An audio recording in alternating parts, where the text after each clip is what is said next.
The chair recognizes the member from Littleton, Representative Simon, to speak against the committee report. Thank you, Mr. Speaker, and thank you, honorable members of the General Court. I rise today in opposition to the ITL on HB 625. I know there's already been a lot of conversation about this bill, and especially about its constitutionality. I know some of you are concerned about the objections you have heard. However, by the conclusion of my remarks, I hope to have adequately addressed those objections. Research from the American Values Atlas indicates that 65% of our constituents do not believe that abortion should be legal in all cases. Most of us here claim that we are open to some sort of restriction on late-term abortion. So why has this General Court rejected every single attempt, year after year, to restrict abortion at any point prior to birth? What rational reason can we give for why in our state an infant, even at 40 weeks, can be injected with poison or be methodically dismembered without any restrictions or consequences? We can give no rational reason, just excuses. If the bill bans at viability, our excuse is that viability varies from case to case. But if the bill sets viability at 24 weeks, our excuse is that 24 weeks is an arbitrary point. The excuse is always different, but the resulting reality remains the same. A fully formed, heart-beating, thumb-sucking, voice-hearing, pain-feeling baby can be legally killed in the womb in New Hampshire at any time and for any reason. Today, the excuse being suggested is that HB 625 is unconstitutional because it has a health exception clause that covers only the physical health and not the emotional health of the mother. But I stand before you today to demonstrate that the health clause language in HB 625, 1, has been examined and is supported by constitutional scholars, 2, is identical to language already existing in New Hampshire law, and 3, is identical to language referenced in a majority opinion and upheld in statute by the Supreme Court. I have with me today a written statement signed by a group of practitioners, professors, and scholars of constitutional law. To name a few, Attorney Michael Tierney, who is a member at Wadley Star, and the author of an academic work called Post-Viability Abortion Bans and the Limits of the Health Exception.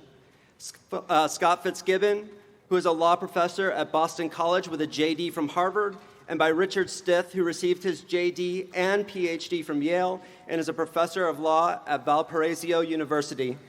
This letter explains that when a state prohibits late-term abortion, although a health exception is required under constitutional law, the Supreme Court has simply never ruled that the health exception must include emotional or psychological health. This letter states, "It has been represented to us that an attorney opposed to this bill has insisted to you that as a matter of established constitutional law, any state prohibiting late-term abortion must contain an unqualified health exception, encompassing even emotional and psychological health. This claim is simply not true.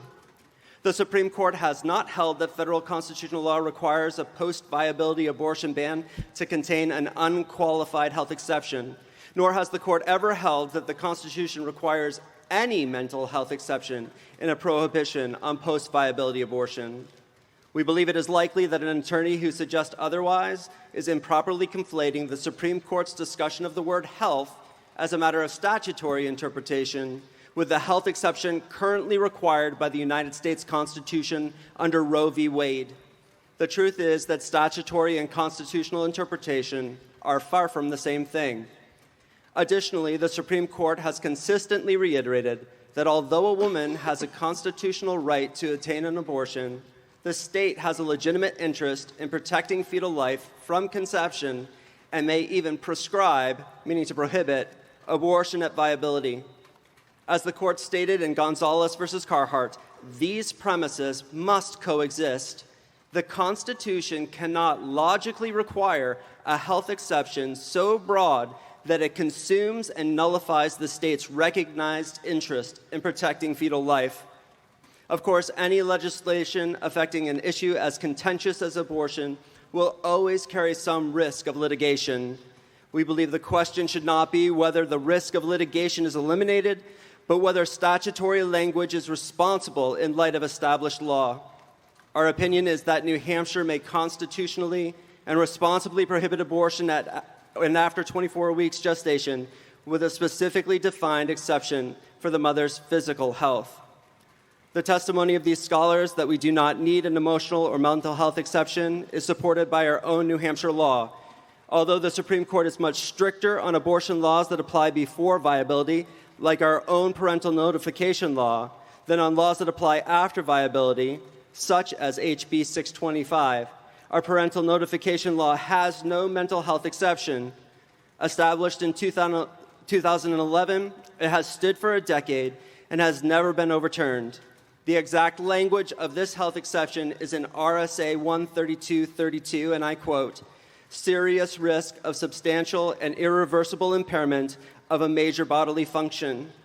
The health exception in H25, 625 says, "Serious risk of substantial and irreversible impairment of a bodily function."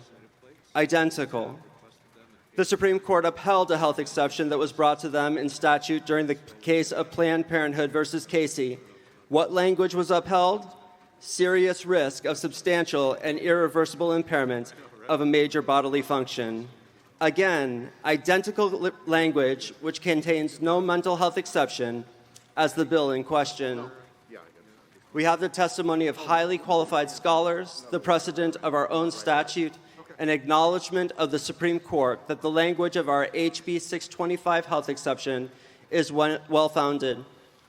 In conclusion, the designation of 24 weeks creates a clear point in a pregnancy at which the mother and doctor both know in advance that at this point, the state now has an interest and a responsibility to protect the life and rights of the preborn. By 24 weeks, a woman, whether pregnant intentionally or unintentionally, by rape or by incest, has had sufficient time to seek the medical care of her choice and make her informed decision. At what point will we as legislatures actually act on the court-recognized responsibility of the state to protect the life of viable babies? If not by 24 weeks, when? Do we not have a compelling reason to act? It is a question of civil rights. How would we like to be treated, and how should we treat others? History teaches us the weighty, far-reaching evil of unjustly designating and treating others as less than. Are preborn babies less than? With less claims to life, liberty, and the pursuit of happiness? This is not just a philosophical question. When did you become viable? When did you become a person? When did you become you? Was the heart in your mother's womb that started beating at 6 weeks not your heart? Was the yawning, thumb-sucking mouth at 14 weeks not your mouth? Was the brain with the capacity for pain at 18 weeks not your brain? Were the unique fingerprints perfectly formed at 24 weeks not your fingerprints? Was the fully formed child at viability not you? We are here today as representatives of the New Hampshire citizens, but more than that, we're here today because we were beings whose personhood began long before we were seen, heard, independent, productive, or useful to society. You and I represent the preborn because we are the preborn. Each of us were once at the mercy of the choice of others before we had done anything good or anything evil, with no power or voice to advocate for ourselves. We were each waiting for the verdict, death sentence or right to life. What did you want someone to choose for you? May future generations whose civil rights and human life will be, as ours once was, sustained or terminated by the choice of the state, the doctors, and their mothers, find you on the right side of history, on the right side of neonatal science, on the right side of justice, and by the grace of God through Jesus Christ on the right side of God.